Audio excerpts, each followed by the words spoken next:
Warsaw, Poland, from September 30th to October 8th, 2010, the OSCE held the first of 3 review conferences in the run-up to December summit.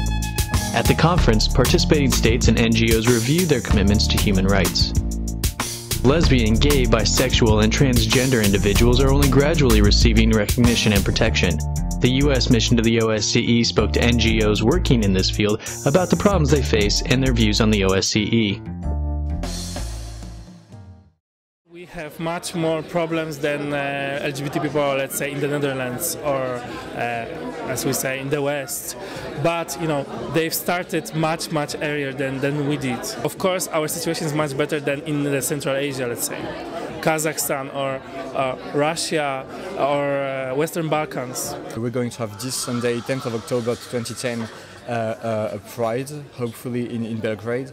And actually I say we hope because last year it was kind of the same situation, meaning that the Pride had been carefully prepared, also with contacts with the police and other authorities in Serbia, and at the last moment the level of threats by extremist groups was so high that the event had to be cancelled. In the United States, we see statistics from the FBI showing increasing violence against LGBT Americans, much of that directed against transgender Americans, unfortunately.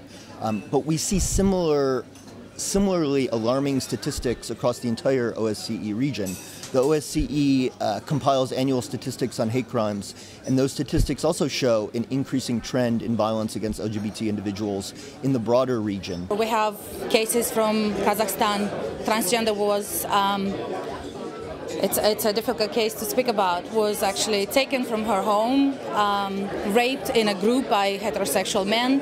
Her hair was cut off and she was beaten up. They even smoked cigarettes and the cigarette butts were all over her body, and police did not do anything.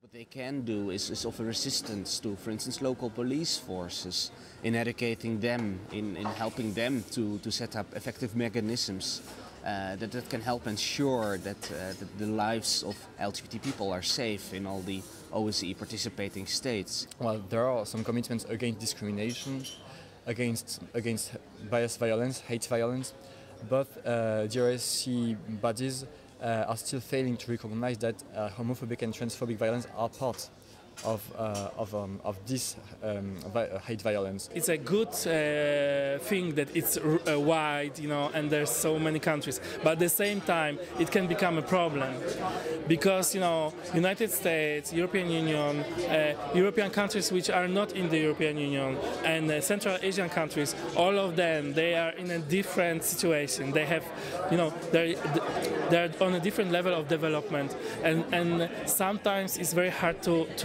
find a common language, Until now, the issue has been addressed under the Tolerance and Non-Discrimination heading, but it has not been given formal recognition in official pronouncements from the OSCE at the ministerial level. So it's time for that issue to be formally on the OSCE agenda, and we're here to demand that the OSCE consider that.